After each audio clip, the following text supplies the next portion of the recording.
我每日忍着剧痛，从心口啄下最绚烂的那根羽毛。999个日夜过去，我终于用带血的羽衣为自己披上了这世间独一无二的嫁裳。我要嫁给我深爱了10年的丈夫了。今天是我的大喜之日，铜镜里鲜红嫁衣缀满我的羽毛，金线绣就的凤凰展翅欲飞。柳云舟说，这是他寻遍京城最好的绣娘，耗时3月制成，最衬我的气韵。我轻抚纹路，心头满是温软。10年前，我涅槃失败，自9天坠入凡间，神力溃散，奄奄一息。上山采药的柳青衣与柳云舟姐弟救了我，将我带回破败却温暖的家。我隐瞒凤凰身份，化名阿明，谎称是无家可归的孤女。柳家本是没落贵族，日子清贫。柳青衣自幼体弱，常年汤药不离口，柳云舟以稚嫩肩膀撑起全家。他们的善良打动了我，我便留了下来。我动用残存神力，观天时，测商机，为柳云舟出谋划策。10年间，他从清瘦少年蜕变为京城举足轻重的豪商，柳家一跃成为新贵。我的神力大多用来温养柳青音的身体，可他病根太深，我只能勉强维持。柳云舟为此愁容满面，对我却愈发温柔，承诺家族稳固，便八抬大轿娶我。如今柳家生意通达，朝中有人，他终于求婚，府里张灯结彩。我以为所有付出都换来了回报。侍女禀报：夫人，吉时到了，公子请您去祖祠祭拜先祖。大婚之日不去前厅拜堂，反倒去祖祠。我满心疑惑，却还是随侍女前往。祖祠里没有宾客，只有身着大红喜服的柳云舟与脸色苍白的柳青音。柳云舟依旧风神俊朗，眼神却没了往日温和，只剩难懂的狂热。柳青音看我的目光格外复杂。云舟，这是为何？不安在我心头蔓延。他不答，只牵起我冰冷的手，绕过祖宗牌位走向祠堂深处。那里立着刻满诡异符文的石质祭坛，4根粗重铁链从角落延伸而出。我的心猛地一沉。阿明，柳云舟声音冷如冰。你可知青音得的是什么病？我摇头，不安更甚。他的病非凡，药可医，须以神鸟心头之血为引，方能根治。神鸟心头血，我脑中轰然一响。他笑了，笑容里只剩算计与冷酷。我们找了10年，终于确认你就是那只坠入凡间的凤凰。所以你们救我，收留我，对我好，全是骗局。我的声音止不住发抖。不然呢？柳青音咯咯笑起，虚弱的脸上满是残忍。一只扁毛畜生，也妄想嫁入柳家，用你的血为我续命，是你10年的福报。福报？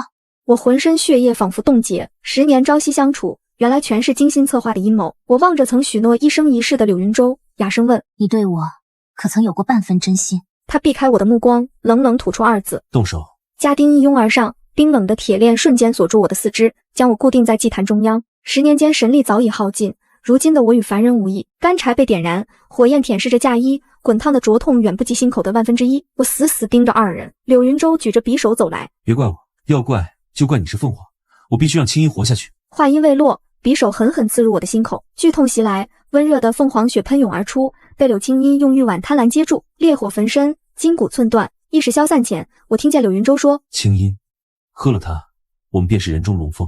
柳青音娇笑：多亏了你，也多亏这只纯鸟。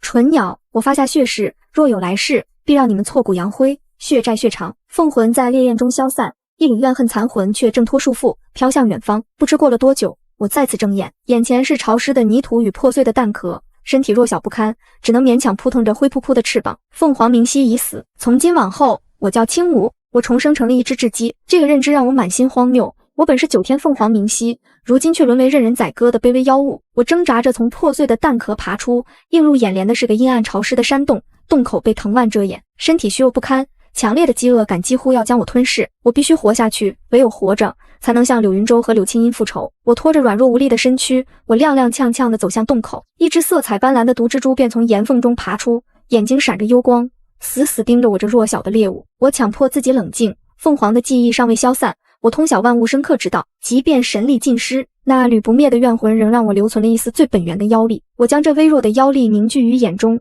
死死盯住毒蜘蛛。滚！我发出的不是稚嫩的鸡鸣，而是一道尖锐的精神冲击。这是凤魂残存的威压，虽然微弱，但对付这种低等妖物足够了。毒蜘蛛动作猛地一滞，慌忙缩回了岩缝。我松了一口气，身体却因为这点妖力的消耗而更加虚弱。我清楚，此刻自保都尚且艰难，复仇更是遥不可及。当务之急是尽快恢复力量，走出山洞。外面的世界危机四伏，我躲在草丛中，一边警惕地观察四周，一边尝试动用凤凰的天赋与草木沟通。这本能即便化作雉鸡也未曾消失。我向身旁的一株狗尾巴草传递意念：我需要能恢复妖力的食物。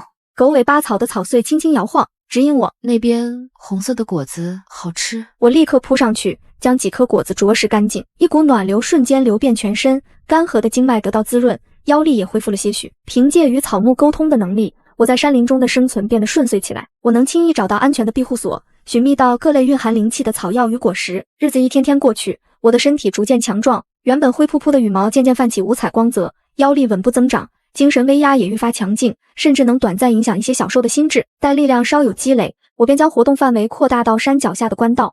我迫切想知道柳云洲和柳青音的近况。躲在路边草丛中，我向活了数百年、见多识广的老槐树询问。老槐树告知我，半月前柳云洲大婚，新娘却在当日病故，而柳家自幼体弱多病的大小姐柳青音，竟在同一天奇迹般痊愈。如今的柳家在京城风头无两，柳云洲因帮朝廷办成一笔大买卖，获圣上亲口夸赞，赏赐颇丰。柳青音病愈后容光焕发，越发美丽，京中王孙公子的求娶之人几乎踏破柳家门槛，他们踩着我的尸骨过得如此风光。滔天的恨意险些吞噬我的理智，我强压怒火，此刻力量尚弱，绝不能冲动行事。此后我日复一日待在官道旁，通过与草木交流，收集柳家的一切信息，商队的出发时间与运送货物，朝中的靠山与仇敌，甚至知晓柳青音每日服用由7749种珍稀药材熬制的补药，以此巩固用我心头血换来的健康。机会很快降临，我从一棵松树口中得知，柳家一支商队3日后将取到官道，运送极其名贵的云顶雪莲前往京城。这批药材是献给宫中贵人的，价值连城，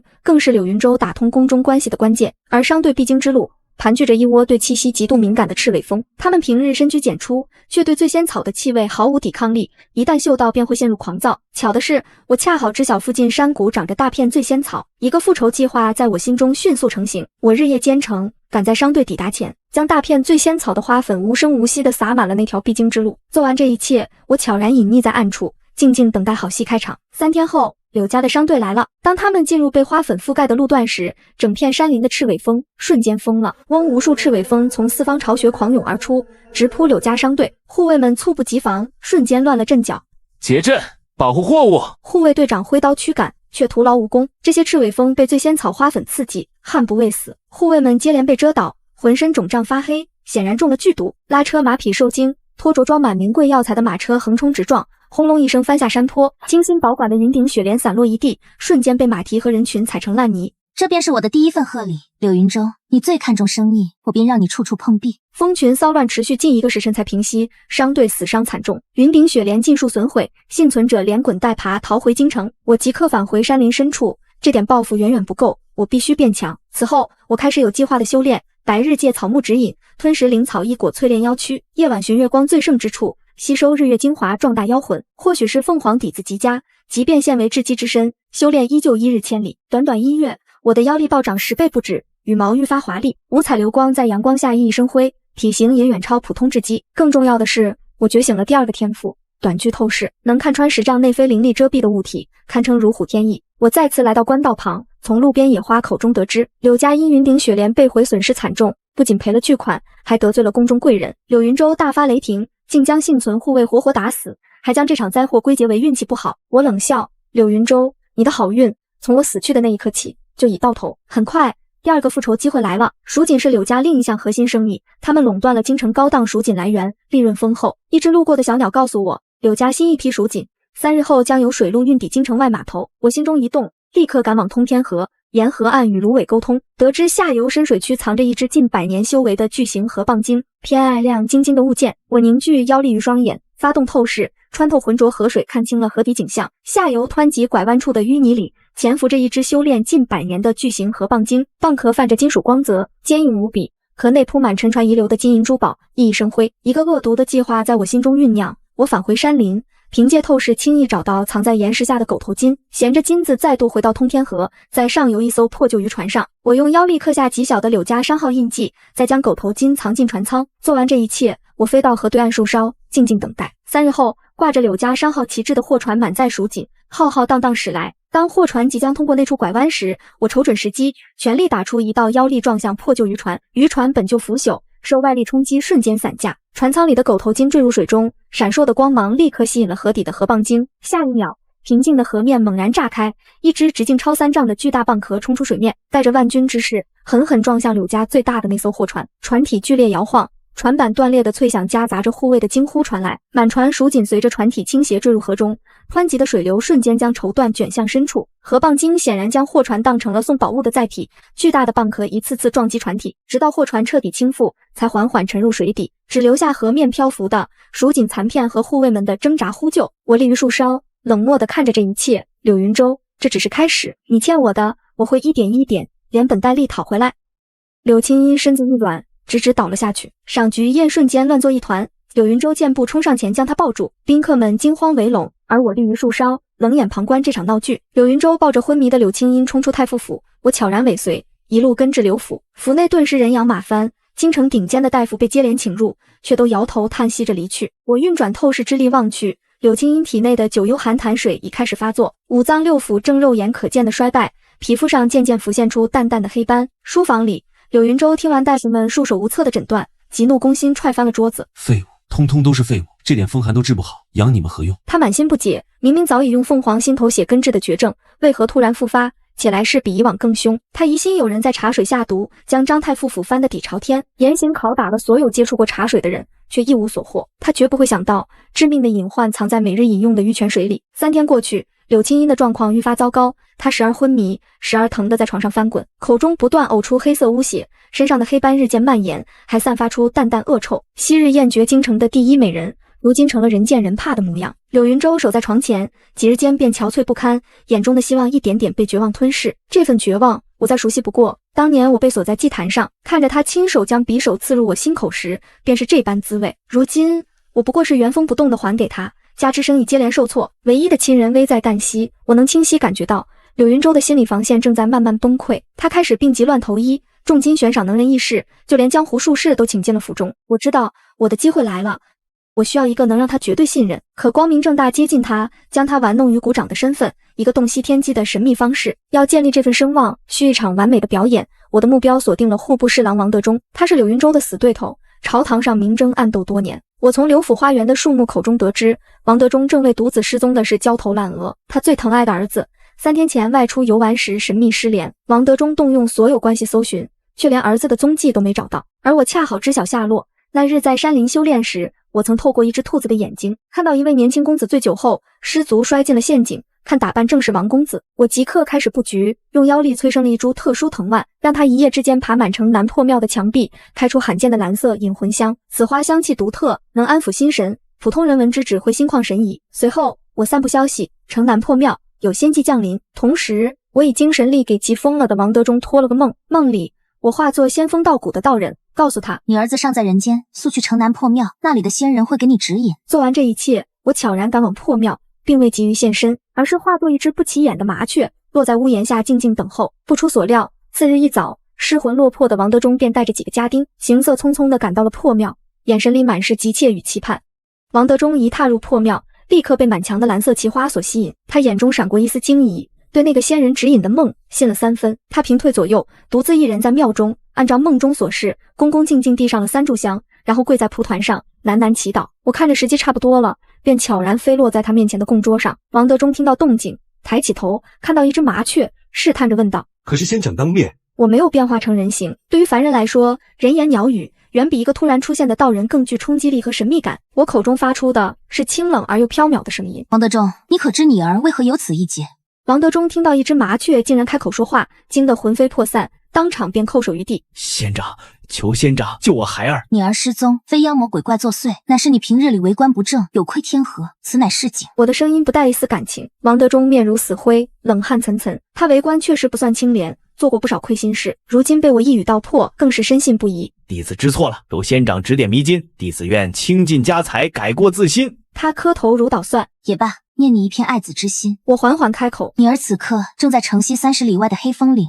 你儿此刻正在城西30里外的黑风岭一处废弃的猎人陷阱之中，他摔断了腿，困于其中，已近3日，速去或可救回一命。说完，我又补充了一句，声音里带着警告：记住，此事不可声张，更不能让你的政敌知晓，否则仙缘一断，后果自负。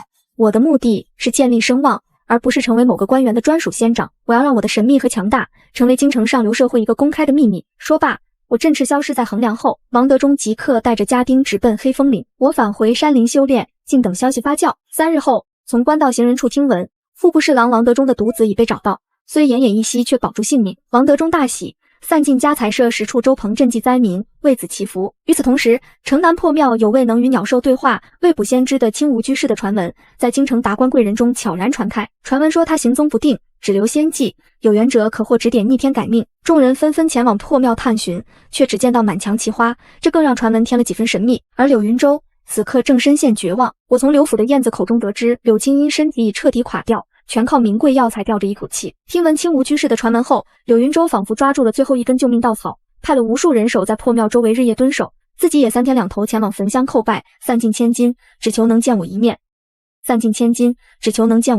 但我偏不让他如愿，我要让他求而不得，让他把所有希望都寄托在我身上，姿态低到尘埃里。这般耗了他半个月，我觉得时机成熟，便准备会一会这位好夫君。这一日，柳云州再次来到破庙，他比之前愈发憔悴，眼中布满血丝，往日的意气风发荡然无存。他跪在蒲团上，声音沙哑的不停祈求，我依旧化作麻雀落在他面前，冷冷开口：柳云州。他听到声音，猛地抬头，眼中爆发出狂喜。青梧居士，求您救救我姐姐。你姐姐的病非凡尘之症，乃是逆天改命，遭了天谴。我一字一句如重锤砸在他心上。天谴？他面色惨白，颔声问道：可有破解之法？有。我缓缓吐出一字，他眼中瞬间燃起炽热的希望。看着他急切的模样，我心中冷笑，我怎会救柳青音？我只会让他死得更惨更绝望。话锋一转，我声音带着几分玩味：但我为什么要帮你？柳云州的身体骤然一僵，我继续说道：我观你气运虽有富贵之相，却也纠缠着滔天怨气与血光。你10年前可曾害过一条性命？柳云州闻言，脸色骤然大变，眼神中闪过一丝无法掩饰的惊恐。柳云州的瞳孔猛地一缩，脸上血色尽退，他强装镇定，声音却在发抖：居士何出此言？在下虽是商人，却也算乐善好施，从未害过人命。是吗？我发出一声轻笑。你亲手将匕首刺入他的心口，取其心头血，燃其身，毁其魂，怎么这么快就忘了？你到底是谁？柳云州惊恐地向后退去，一屁股跌坐在地。这件事是他和柳青音之间最大的秘密，除了他们，绝不可能有第3个人知道。我是谁不重要。我缓缓飞到他的面前，与他对视。重要的是，我知道你想救你姐姐，而普天之下只有我能救她。恐惧与希望在他眼中交织，最终求生的欲望压倒了一切。他挣扎着爬起来，再次跪好，态度比之前更加恭敬，甚至带着一丝畏惧。求居士指点，无论任何代价，云州都愿意付出。代价？我再次轻笑。我要的代价，你现在还付不起。我看着他因为我的话而再次变得惨白的脸，心中升起一丝快意。不过，我可以给你指一条路。我话锋一转，你姐姐的病乃心血亏空、神魂受损所致，需以龙气温养，方有一线生机。龙气？柳云州愣住了。何为龙气？当朝天子乃九五之尊，真龙化身，其血脉后裔自然也深具龙气，尤其是未经人事的皇室处子，其龙气最为纯粹。我循循善诱，将他引向我为他准备好的死路。柳云州的呼吸猛地一滞，皇室处子，他立刻想到了一个人，当今圣上最宠爱的长公主李怀玉。长公主年方18，尚未婚配，是整个大燕王朝最高贵、最纯洁的龙气拥有者，但她也是最碰不得的人。柳云州脸上闪过一丝挣扎，他虽然权势滔天，但要对长公主下手，无异于与整个皇室为敌，稍有不慎，便是万劫不复。我看着他犹豫不决的样子，继续加了一把火。你姐姐的时间可不多了，她体内的生机正在被阴邪之气反噬，不出3月，便会彻底油尽灯枯，化为一滩脓血，连轮回都入不了。这句话成了压垮骆驼的最后一根稻草。柳云州猛地抬起头，眼中闪过一丝疯狂的决绝。多谢居士指点，云州明白了。他重重地磕了3个头，然后踉踉跄跄地跑出了破庙。我看着他离去的背影，发出一声冰冷的嗤笑。柳云州，你以为这是救你姐姐的生路吗？不，这是我为你精心挑选的绝路。我会亲眼看着你为了那虚无缥缈的希望，一步步走向覆灭。为了接近长公主，柳云州开始不计成本地讨好皇室。他捐出万金修建皇家寺庙，他寻来各种奇珍异宝，通过他朝中的靠山一一陷入宫中。他的这些举动自然也引起了另一些人的注意，那就是我的新盟友三皇子李衍。王德忠在找到儿子后对我感恩戴德，我便通过他搭上了线。我以清无居士的身份与三皇子见了一面，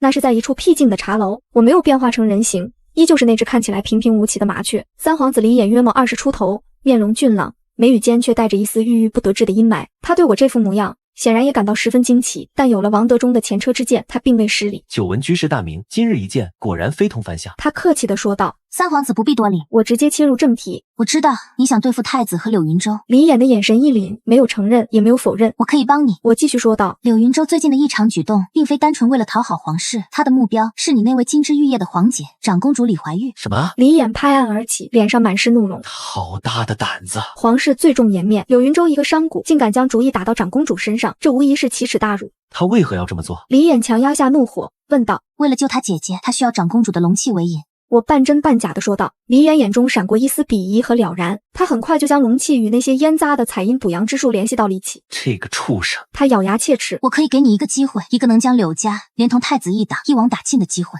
我抛出了我的诱饵，李岩的呼吸急促了起来，他死死地盯着我。什么机会？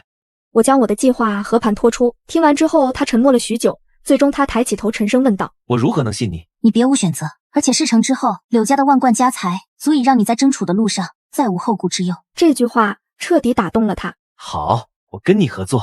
他终于下定了决心，我们的联盟正式达成。接下来几天，我用透视能力将刘府的布局以及柳云州书房的位置摸得一清二楚，万事俱备，只欠东风。3日后，宫中传来消息，长公主李怀玉听闻张太傅府菊花品相最佳，明日将亲自前往赏菊，而张太傅府与刘府仅一墙之隔。我心中冷笑，这正是三皇子李衍的安排，我的机会来了。夜色深沉，我化作黑影潜入刘府，这里曾是我生活10年的地方，如今只剩冰冷杀意。按计划，三皇子以巡查荆棘防务调开刘府大部分护卫，我需悄无声息将遗物放进柳云州书房。那是个用狗血朱砂画满恶毒符咒的稻草人，背后写着圣上与长公主的生辰八字，是宫中大忌的眼阵之术，败露便是抄家灭族之罪。我避开暗哨来到书房外，透过透视看到柳云州正对着长公主的画像发呆，看来他真的把全部希望都寄托在了这个荒谬的计划上。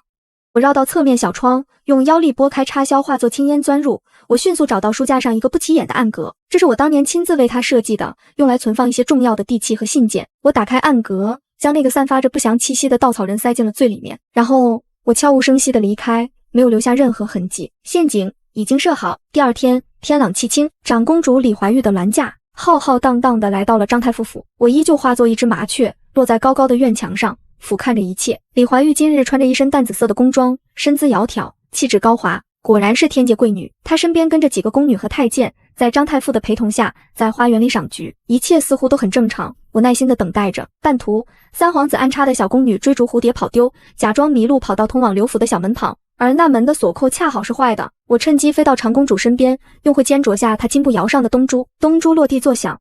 呀，公主，您的珠子掉了！一个眼尖的宫女叫了起来。众人连忙低头寻找，我则衔着那颗东珠迅速飞起，朝着刘府的方向飞去。快追！那只鸟把公主的东珠衔走了。几个太监和侍卫立刻追了过来，我故意放慢速度，引着他们穿过那扇虚掩的小门，进入了刘府的后花园。长公主丢了心爱的首饰，自然也要跟过来看看。于是一行人浩浩荡荡地闯入了刘府。此时柳云州正在前厅会客，后院空无一人。我将东珠扔在书房窗台下后飞走。太监发现东珠，众人松了口气。长公主正要拾取时，一阵风吹开了我昨晚未关严的书房窗户，一股血腥气飘出。老太监厉声喝问：什么味道？好生诡异！他推开窗户，书架上未完全合上的暗格因震动弹开，那个写着皇室生辰八字、插着银针的稻草人赫然暴露在众人眼前。所有人脸色惨白，长公主吓得尖叫：这是什么鬼东西？老太监跪倒在地大喊：是眼阵之术，柳家诅咒皇上和公主，来人护驾，柳家谋反了。随行的御林军侍卫瞬间反应过来，拔刀出鞘，将长公主团团护在中央。正在前厅会客的柳云州听到后院的尖叫和喧哗，连忙赶了过来。他顺着众人的目光看去，一眼就看到了那个从暗格里暴露出来的稻草人。他的大脑瞬间一片空白，怎么会这样？这东西是什么时候出现在他的书房里的？柳云州，长公主李怀玉指着他：你好大的胆子，竟敢行此大逆不道之事！不是我，公主明察，这绝非我所为。柳云州扑通一声跪倒在地，拼命磕头。但此时此刻，人证物证俱在，他的任何辩解都显得苍白无力。老太监已经派人火速回宫报信，不到半个时辰，禁军便包围了整个刘府。为首的正是三皇子李衍。李衍板着一张脸，大步流星地走进来，他挥了挥手：柳家意图不轨，行眼阵之术，诅咒君父，罪同谋逆。来人，将刘府上下全部给本王拿下，打入天牢，听候父皇发落。是。禁军冲了进来，刘府上下哭喊声震天。柳云州被2个士兵死死按在地上，他看着眼前这突如其来的灭顶之灾，整个人都懵了。他想不通，到底是哪个环节出了问题。突然他想到了一个人，青梧居士，是他让我去打长公主的主意，这一切都是他设的局。是青梧居士，是他陷害我。柳云州疯狂地嘶吼着。李衍听到这个名字，眉毛一挑，走上前，一脚踩在他的脸上。柳云州，你死到临头还想攀咬仙掌？青梧居士乃世外高人，岂会与你这等奸商同流合污？给本王堵上他的嘴！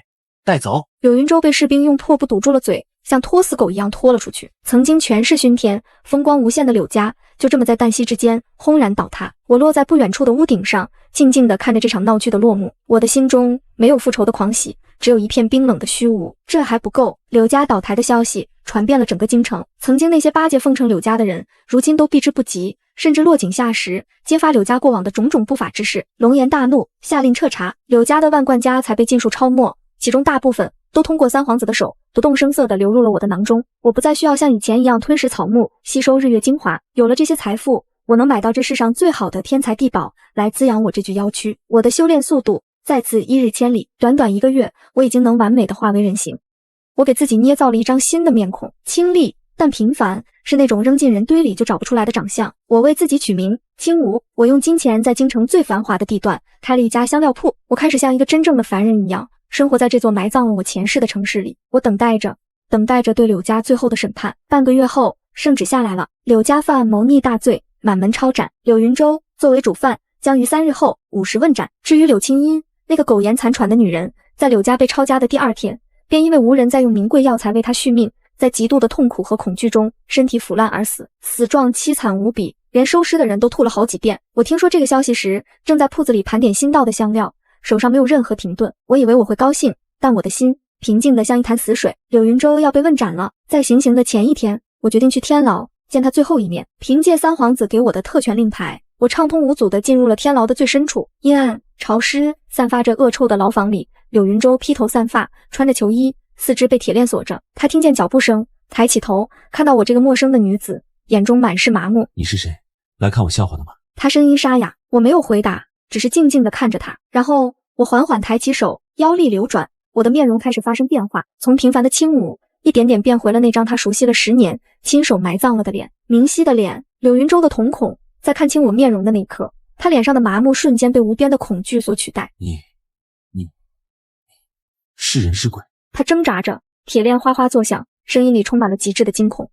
我是人是鬼，你不是最清楚吗？不可能，绝对不可能！你已经死了，我亲眼看着你被烧成灰烬的。柳云舟疯狂地摇头，身体抖得像筛糠。是啊，我死了。我一步步走近他，居高临下地看着他。就死在你为我精心准备的婚礼上，死在你刺入我心口的那把匕首下。我还要感谢你呢，若不是你那一刀，我还不知道，原来凤凰涅槃的真谛不是浴火重生，而是向死而生。当然，这是我骗他的。我如今不过是一只雉鸡精，离真正的涅槃还差得远。你算计我，从赤尾峰到河蚌精，再到眼阵之术，全是你做的。他终于反应了过来，通红的眼睛死死地瞪着我，里面充满了怨毒和不甘。没错，我坦然承认，你费了10年，毁了我。我只用了几个月，就让你家破人亡，身败名裂。柳云舟，这笔买卖你亏了。你这个毒妇，妖孽，我待你不薄。10年，我护了你10年，你为何要如此对我？待我不薄。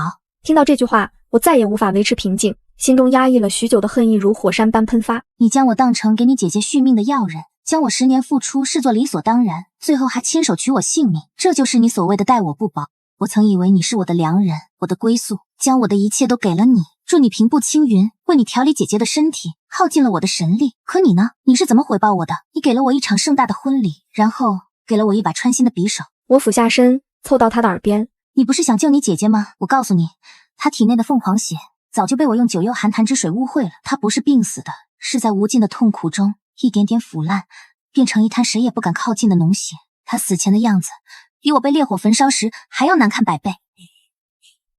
柳云舟瞪大了眼睛，一口气没上来，猛地喷出一口血，眼中最后的光芒彻底熄灭了，只剩下无边的绝望和死寂。他彻底崩溃了。我看着他失魂落魄的样子，心中的恨意终于得到了一丝宣泄。我缓缓直起身。柳云舟，你明日就要上路了，黄泉路上好好想想吧，到底是谁欠了谁。我转身，毫不留恋地走出了这间令人作呕的牢房，身后传来了柳云舟疯疯癫癫的，时而哭时而笑的怪声。他疯了。第2天午时，我站在法场外不远处的茶楼上，隔着熙熙攘攘的人群，看着那个曾经意气风发的男人，像一条死狗一样被拖上了断头台。他已经彻底吃傻了，嘴里还不停地念叨着妖孽报应之类的话。监斩官夜明正身扔下令牌，手起刀落，一颗大好头颅滚落在地，鲜血染红了法场。柳家彻底覆灭了。我放下了手中的茶杯，转身离开了茶楼。大仇得报，我以为我会感到前所未有的畅快，但我的心中却是一片空洞的茫然。接下来呢？我该去向何方？我回到我的香料铺，遣散了所有又吓人。独自一人坐在院子里，我尝试着凝聚妖力，冲击那道看不见的屏障，想要恢复凤凰真身，但我发现无论我如何努力，我的力量始终被禁锢在这具至极的躯壳里。我的妖魂深处那股滔天的怨气，虽然因为复仇的成功而消散了大半，但剩下的部分却像枯骨之躯，死死地缠绕着我，阻碍着我真元的凝聚。我明白了，被仇恨束缚的我，永远也无法变回真正的凤凰。我需要放下，可是经历了这一切，我又该如何放下？就在我心烦意乱之际，城中突然响起了急促的钟声，那是皇宫方向传来的最高警报。我心中一动，立刻飞上屋顶，向皇宫方向望去。只见皇宫深处一股浓郁的妖气冲天而起，将半个天空都染成了诡异的紫色。出事了！我立刻用透视能力看去，视线穿透重重宫墙，我看到了令我震惊的一幕。三皇子李衍竟然身着一身龙袍，站在金銮殿的殿顶，他的身体被紫黑色的妖气包裹，双目赤红，气息狂暴，显然是走火入魔了。而在他对面与他对峙的，竟然是一个我意想不到的人，本该死在天牢里的柳云舟。不，那不是柳云舟，那具身体虽然是柳云舟的，但里面站着的却是一个散发着恐怖气息的陌生的强大神魂，那绝对不是柳云舟。虽然顶着柳云舟的面孔，但那双眼睛里充满了沧桑、暴力和俯瞰众生的威压。他周身环绕着一层淡淡的金色神光，与三皇子李衍身上狂暴的妖气形成了鲜明对比。他是谁？他为什么会占据柳云舟的身体？我的大脑飞速运转，我突然想起柳云舟在临死前曾疯疯癫癫地念叨着什么。他说他取我心头血是奉了上仙的旨意，只要能让柳青音活下来，上仙便会赐予他无上仙缘。当时我只当他是疯话，现在想来恐怕另有隐情。柳云舟背后还有一个布局者，一个从一开始就算计了我这条凤凰的真正的幕后黑手。孽障，你竟敢吞噬本座赐予你的妖丹，坏我大事！柳云舟开口了，声音雄浑，充满了上位者的怒意。老东西，你骗我！三皇子李衍状若疯狂地咆哮着，你答应我，只要我帮你取得凤凰血，你就助我登上皇位，可你却只给了我一颗破丹药，让我日夜受着妖气反噬之苦。信息量巨大，我瞬间明白了7、8分。原来这一切的源头是这个占据了柳云舟身体的上仙，他不知用了什么方法，与柳云舟和三皇子都达成了交易。他对柳云舟许诺能救活柳青音，他对三皇子许诺能助他登上皇位，而他们共同的代价很可能都是我的凤凰心头血。我以为我是猎人，柳家是猎物，到头来我们都只是别人棋盘上的棋子。一股更甚从前的怒火在我心中燃起。本座给你的是上古大妖的内丹，足以让你拥有媲美大宗师的实力，是你自己心术不正，贪念太重，才会被妖气反噬。柳云舟冷哼一声，也罢，今日本座便亲手清理门户，顺便取回我想要的东西。他话音刚落，身形一闪，瞬间出现在李衍面前，一掌拍出。那一掌平平无奇，却带着一股毁天灭地的威势。李衍被妖气冲昏了头脑，不闪不避，同样一爪抓了过去。轰！金光与紫气碰撞，发出一声巨响。李衍惨叫一声，整个人如同断线的风筝倒飞出去，重重地砸在金銮殿的屋顶上，将琉璃瓦砸出一个大洞。他身上的妖气瞬间溃散了大半。好强！我心中大骇，这个上仙的实力深不可测，即便他现在只是神魂附体，发挥不出全力，也远不是现在的我能抗衡的。他到底是谁？他想要的东西又是什么？柳云舟一招得手，没有追击，反而转过头，目光如电，径直射向了我藏身的方向。躲在暗处的小老鼠，看了这么久的好戏，也该出来了吧？我心头一凛，被发现了。我没想到隔着这么远的距离，他竟然能如此精准地锁定我的位置。我没有动，我知道以我们之间的实力差距，逃是逃不掉的。有点意思。柳云舟见我没动，嘴角勾起一抹玩味的笑。一只刚刚凝聚妖丹的雉鸡精，竟然有胆子窥探本座。不对，你身上有那只小凤凰的味道。原来如此，是那缕逃掉的残魂。他竟然什么都知道，一种前所未有的危机感笼罩了我。本座找了你很久呢。他缓缓向我这边抬起了手。你的心头血已经被那不成器的丫头浪费了，不过没关系，你的凤魂对我来说更有价值。一股无形却又磅礴的吸力猛地从他掌心传来，我的身体瞬间不受控制，被那股力量拉扯着向皇宫的方向飞去。我拼命地催动全身妖力抵抗，却如同螳臂当车，毫无作用。完了，我心中一片冰凉。我费尽心机才报了大仇，难道今日就要不明不白地死在这里，成为这个幕后黑手真正的补品吗？我不甘心。就在这千钧一发之际，异变突生，一道清冷的剑光如同9天之外的流星撕裂夜空，从皇宫的另一个方向急射而来，精准地斩向了柳云舟抬起的那只手臂。剑光快得不可思议，带着一股斩断一切的凌厉剑意。柳云舟脸色一变，显然没料到宫中还隐藏着这等高手，他不得不放弃擒拿我，收回手掌，仓促地抵挡那道剑光。轰！又是一声巨响，柳云舟被震得后退了半步，而那道剑光也消散在空中。我身上的吸力瞬间消失，重获自由。我连忙稳住身形，惊疑不定地看向剑光来的方向，只见一道白衣身影，手持一柄古朴长剑，踏跃而来，悬停在半空中。那人身姿挺拔，面容俊美如画，一双眸子清冷如雪，不带半分凡尘气息。我认得他，他是当朝国师谢长流，一个传闻中已经活了数百年，修为深不可测，从不理会朝堂纷争，只负责守护大燕王朝龙脉的神秘人物。我前世从未与他有过交集，他为什么要救我？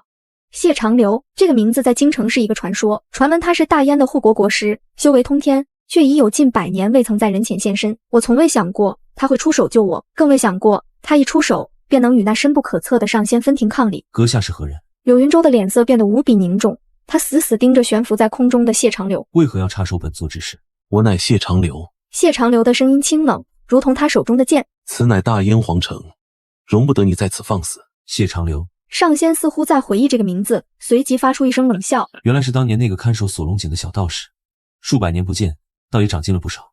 不过，你真以为凭你一人就能拦住我？那便试试。谢长流言简意赅，手中长剑挽起一个剑花，清冷的月光仿佛都被吸引，汇聚于剑身之上。大战一触即发。我明白，此刻我留在这里，只会成为谢长流的累赘。那上仙的目标是我，只要我还在，他就不会轻易罢休。我没有丝毫犹豫，转身便向城外飞去。我必须尽快离开，找个地方躲起来，同时弄清楚这一切的来龙去脉。我的举动显然也在上仙的意料之中。他虚晃一招逼退谢长流，转身便化作一道黑气朝我追来。小凤凰，你想去哪儿？小凤凰，你想去哪儿？他阴冷的声音在我身后响起，谢长流的身影如影随形，再次挡在了他的面前，剑光如网将他笼罩。你的对手是我。皇城之上，2道流光激烈的碰撞着，每一次交手都引得风云变色，气浪翻滚。我不敢回头，拼尽全力催动妖力，以最快的速度逃离了京城。我一路向南，不敢有片刻停歇，直到第二天黎明，我才在一处僻静的山谷中停下。我体内的妖力几乎耗尽，疲惫不堪。我刚想喘口气，一个清冷的声音却在我身后响起。你跑得倒是挺快。我悚然一惊，猛地回头，谢长流不知何时已经悄无声息地站在我的身后。他依旧是一身白衣，纤尘不染，仿佛昨夜那场惊天动地的战斗对他没有造成任何影响。我立刻警惕起来，将全身妖力凝聚，做好了拼死一搏的准备。我不再相信任何人。不必紧张。他似乎看穿了我的心思，淡淡的说道：我要是想害你，昨晚就不会出手。我没有放松警惕，冷冷地问道：你到底是谁？为什么要救我？你和那个附身在柳云舟身上的上仙又是什么关系？我叫谢长流，是大燕的护国师，救你是因为我们的敌人是同一个人。他顿了顿，继续说道：至于那个上仙，他的本名叫玄幽，曾是9重天上的星君，因触犯天条被剥夺神格，打入凡间，其神魂被镇压在京城地下的锁龙井中，由我谢家世代看守。我心中巨震，原来如此，柳云舟所谓的上仙竟是一个被镇压的堕神。数百年来，他无时无刻不想着挣脱封印，重返天界复仇。谢长流的语气里带着一丝沉重。他需要庞大的力量来冲击封印，于是他将自己的神念分化出去，诱骗凡人，为他寻找蕴含强大力量的祭品，比如你的凤凰心头血。我瞬间全都明白了，柳云舟、三皇子，甚至是我，都不过是玄幽为了脱困而不下的棋子。他许给柳云舟救解的希望，许给三皇子皇位的诱惑，最终目的都是为了得到我的力量。可笑我自以为是执棋人，却连自己身在棋局之中都未曾察觉。那他现在……他用柳云舟的身体做跳板，强行冲破了部分封印，神魂已经脱困，但他也被封印重创，实力大损，所以才需要你的凤魂来恢复力量。谢长流解释道：昨夜我只是暂时将他惊退，他很快就会恢复元气，卷土重来，届时整个凡间都将生灵涂炭。我沉默了，我只想复仇，从未想过要拯救苍生。你想让我帮你对付他？不是帮我，是帮你自己。谢长流看着我，目光清澈。你身上的怨气太重，已经成了心魔，阻碍了你的道途。即便没有玄幽，你也永远无法真正涅槃。玄幽是你最大的劫难，也是你唯一的契机。什么意思？玄幽以万千生魂为食，怨气滔天，而你的凤凰神火是这世间最至阳至纯的力量，是净化他这种邪祟的唯一克星，是净化他这种邪祟的唯一克星。他看着我，一字一顿地说道：但是现在的你还太弱了，你需要放下仇恨，净化妖魂，重塑凤凰真身，只有这样，你才有与他一战的资本。放下仇恨，谈何容易？我凭什么信你？我依旧无法完全信任他。谢长流没有再解释，他只是轻轻一挥手，一幅水镜出现在我面前。水镜里呈现出的是一幅幅人间惨状，一座座村庄变得死气沉沉，村民们如同被抽干了精气的活尸，眼神空洞地倒在地上。那是玄幽在吸收他们的魂魄来恢复力量。其中一个画面，我看到了一个熟悉的身影，那是户部侍郎王德忠。柳家倒台后，他并未趁机上位，反而真的散尽家财，一心向善。此刻他正跪在他那被玄幽吸干了魂魄的儿子尸身旁，老泪纵横，一夜白头。这一幕深深地刺痛了我。我的复仇虽然毁了柳家，却也间接将更多无辜的人卷入了这场更大的灾难。玄幽的目标是你，他会不择手段地找到你，在此之前，他会吸食无数生魂来壮大自己，这些人都将因你而死。谢长流的声音像一把重锤敲在我的心上，我看着水镜中那一张张绝望的脸，心中的恨意第一次开始动摇。我看着谢长流，终于下定了决心。好，我答应你。我沉声说道。你帮我恢复力量，我帮你对付玄幽，告诉我该怎么做。谢长流眼中闪过一丝赞许，他从怀中取出一枚晶莹剔透、散发着柔和白光的羽毛，递到我的面前。这是我谢家祖传的静心灵，是我先祖从一只得道白鹤身上求来的，你将它带在身上，可助你压制心魔，稳固妖魂。他顿了顿，神色变得无比严肃。至于如何让你放下仇恨，重塑真身，只有一个办法，你需要再死一次。谢长流的话如同一道惊雷在我脑中炸响。涅槃在于舍与得。他的声音平静无波。你为仇恨而死，得到的是复仇之力。这一次，你需要为守护而舍，才能得到新生。我瞬间明白了，我的仇恨是我的力量，也是我的枷锁。要打破枷锁，我必须找到超越仇恨的信念。走吧。我没有犹豫，一路上越多的死亡与绝望映入我眼帘，我心中的信念便越坚定。这场因我而起的灾难必须由我亲手终结。半个月后，我们抵达了雪龙山，但还是晚了一步。冲天的魔气宣告着玄幽已经得手，他吸收了妖龙谷的龙元，力量比在京城时强大了10倍不止。谢长流，还有我的小凤凰，你们一起来送死了。玄幽的身影从神庙中走出，他已经凝聚成一个由纯粹黑气组成的实体。我去牵制他。谢长流的声音在我耳边响起。你找机会用你的本源之火净化他体内的龙元。他化作一道剑光，主动冲向玄幽。我绕过战场，向玄幽背后急冲。玄幽察觉了我的意图，分出一股魔气化作巨手向我抓来。就在这危急关头，谢长流交给我的那枚静心灵突然爆发出白光，化作白鹤虚影，替我挡住了致命一击。我抓住这转瞬即逝的机会，冲到玄幽身后，逼出灵魂深处仅存的那一丝凤凰本源神力。一小簇金色的火焰被我用尽全力喷向他的后心。啊！玄幽发出痛苦的嘶吼。凤凰真火是他这种邪祟的绝对克星，疯狂地燃烧着他体内的魔气与龙元。你找死！玄幽暴怒，不顾谢长流的攻击，猛地转身一掌拍在我身上，我瞬间被打回原形，身体像破布一样摔在雪地里，五脏六腑仿佛都已碎裂。我的意识开始模糊，但我看到玄幽的力量也在飞速流逝。谢长流抓住了这个机会，人剑合一，化作一道贯穿天地的剑光，刺入了玄幽的胸口。玄幽发出一声不甘的咆哮，但他并未就此消散，反而在最后一刻，眼中闪过极致的疯狂。我死，你们也别想活。他引爆了体内所有的魔气和龙元，一股毁天灭地的能量风暴瞬间扩散，整座雪龙山都在崩塌。巨大的雪崩向我以及向山脚下那座无辜的小镇吞噬而来。谢长流被爆炸的余波重创，口吐鲜血，自身难保。我躺在雪地里动弹不得，只能静静地看着毁灭降临。这一次我心中没有恐惧，也没有不甘，我只想起了那些因我而死的无辜生灵。守护。我闭上了眼睛，放弃了所有求生的欲望，将我即将消散的灵魂献祭给了这片天地。就在雪崩将我彻底掩埋的瞬间，我的灵魂深处一簇金色的火焰轰然燃起，一声清越的凤鸣响彻天地，金色的火焰冲天而起。那势不可挡的雪崩在接触到火焰的瞬间竟奇迹般的静止，然后化作点点灵光消散。火焰散去，我悬浮于半空，不再是雉鸡，也不再是轻舞，我变回了9天凤凰明晰。华丽的羽翼流淌着七彩神光，力量比陨落前强大了100倍，这才是真正的涅槃。我挥动翅膀，金色的光雨洒下，被魔气污染的土地重焕生机。玄幽那缕苟延残喘的残魂发出惊恐的尖叫。不可能，你怎么可能真正涅槃？我不会杀你，我会将你重新镇压，用凤凰神火日夜焚烧你的罪孽，直到你真正悔悟。一道金色枷锁凭空出现，将他牢牢锁住。我将它化作一粒尘埃收起，降落在谢长流身边，化作人形。谢谢你，我由衷地说道。是你自己救了自己。他微笑着，随即一口鲜血喷出，身体软软倒下。我大惊，连忙扶住他，将凤凰神力输入他的体内。没用，他的身体像一个破碎的筛子，生命之火随时都会熄灭。我不能让他死。我记起了凤凰一族的禁术，共生血气，同生共死，只要我不死，他就不会死。代价是我将永远留在凡间。我没有丝毫犹豫，逼出一滴金色的心头血，点在他的眉心。我凤凰明晰，愿以神魂起誓，与眼前之人谢长流缔结共生血气。我生则他生。金色的血液瞬间没入他的眉心，他那即将熄灭的生命之火也因为我的生命力重新燃烧起来。他的伤势在飞速恢复，他看着我，眼中充满了震惊。你何苦如此？你救我一次，我还你一世。我嘴上这么说，心里却莫名的有些发慌。我好像做了一件无法挽回的事，我将一个凡人用我近乎永恒的生命牢牢地锁在了我的身边。等等，凡人共生血气意味着我们同享寿命，我的寿命是永恒的，那他呢？一个凡人的肉身能承受得住这无尽的岁月吗？我看着他那张恢复了血色的俊美脸庞，第一次感到了一丝心虚。我有些心虚地看着谢长流，他也意识到了这一点，看着我，脸上露出一丝无奈的苦笑。契约已成，多说无益。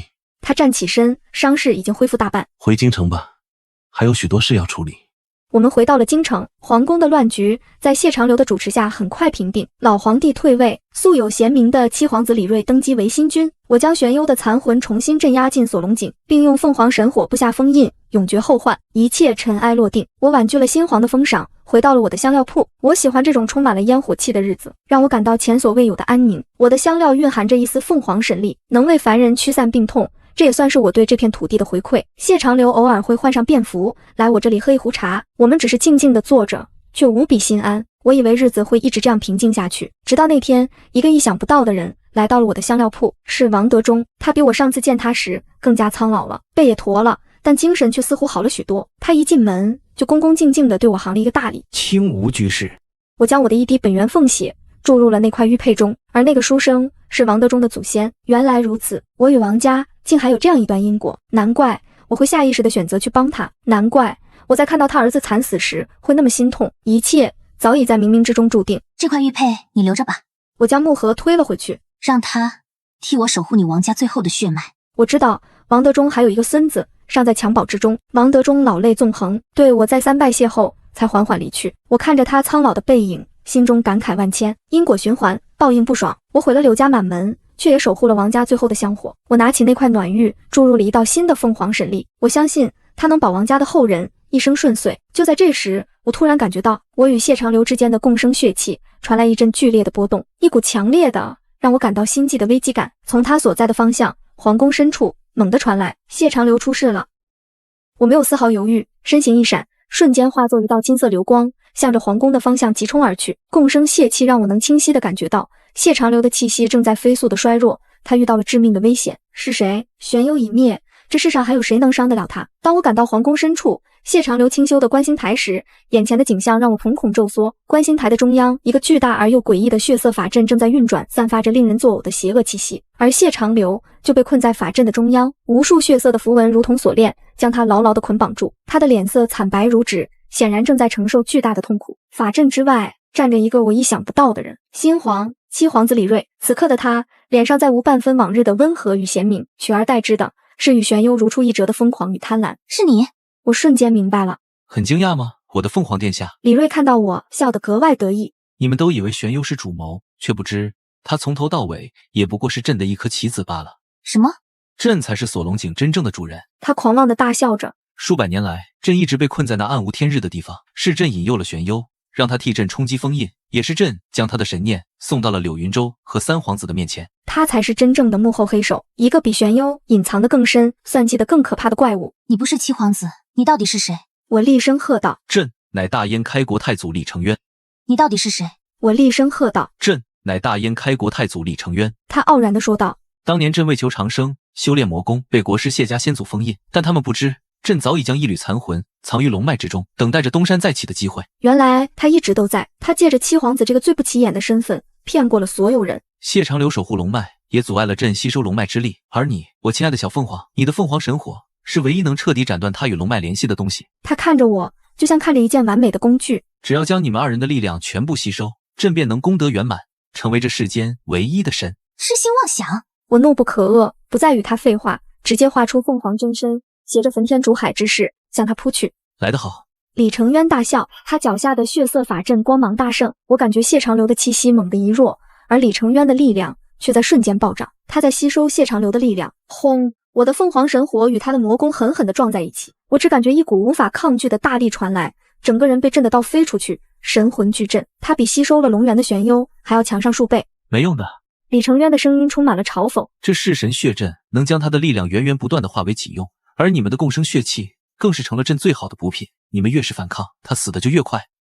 我看招法阵中气息越来越弱的谢长流，心如刀绞，怎么办？攻击法阵会伤到谢长流，攻击李成渊，他又能从谢长流身上吸取力量，这是一个死局。放弃吧，成为阵的一部分是你最终的荣耀。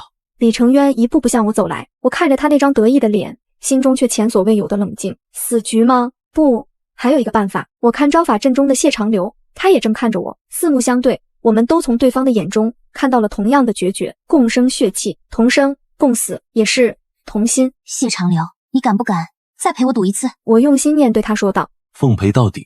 他虚弱的笑了，我深吸一口气，不再有任何保留，将我全部的浩瀚如海的凤凰神力，通过共生血气，毫无保留的尽数灌入了他的体内。你疯了！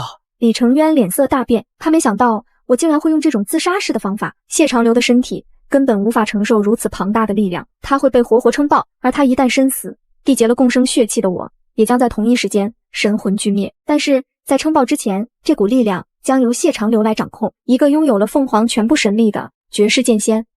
绝世剑仙，谢长流仰天长啸，原本衰弱的气息在我的力量灌注下，以前所未有的速度暴涨攀升。他缓缓地站直了身体，身上那些血色的符文锁链开始寸寸断裂。他手中的那柄古朴长剑爆发出从未有过的璀璨光芒。李成渊，你被封印了数百年，依旧不知这世间最强的力量不是掠夺，而是守护。他的声音响彻天地，然后他挥出了此生最强也是最后一剑，一剑斩凡尘。那一剑的风华我永生难忘，整个世界仿佛都只剩下了那一道剑光。他轻易地撕碎了血色法阵，斩断了李成渊与龙脉的联系，最后贯穿了他那充满惊恐与不信的身体。李成渊的魔功在这一剑面前脆弱的不堪一击，他的身体连同他那不甘的灵魂一起在极致的剑光中化为了虚无。危机终于解除了，而我也感觉我的生命走到了尽头。我微笑着缓缓闭上了眼睛，能与他共死似乎也不错。不知过了多久，我再次睁开了眼睛，我发现自己躺在一片温暖的云朵上，而谢长流正坐在我的身边，含笑看着我。我们没死。我有些发懵。他点了点头，递给我一样东西，那是一颗金色的还在微微跳动的心脏。这是凤凰之心。我认了出来，这是我前世的心脏。它不是被柳云舟取走了吗？玄幽取走的只是你心头的一滴血，而非心脏。当年我察觉到你陨落，便赶去救下了你这颗尚存一息的凤凰之心，用我一半的修为温养至今。本想等你放下仇恨后还给你，没想到我竟会与他缔结共生血气。我明白了，最后一刻是他将这颗心脏与我们的血气融合，我们共享的不再是我单方面的生命，而是我们两人各自一半的修为与生命。我们都活了下来。我看着他，他也看着我，相视一笑。走吧，回家。他向我伸出手，我将我的手放进了他的掌心。好。我回望了一眼脚下这片我曾怨恨过也曾守护过的人间，心中一片宁静。我曾以为涅槃是为了复仇，后来我以为涅槃是为了守护，直到此刻我才终于明白，所谓涅槃不过是为了能与那个对的人再次相遇。从此9天之上再无凤凰明晰，人间红尘多了一对神仙眷侣。我的心声才刚刚开始。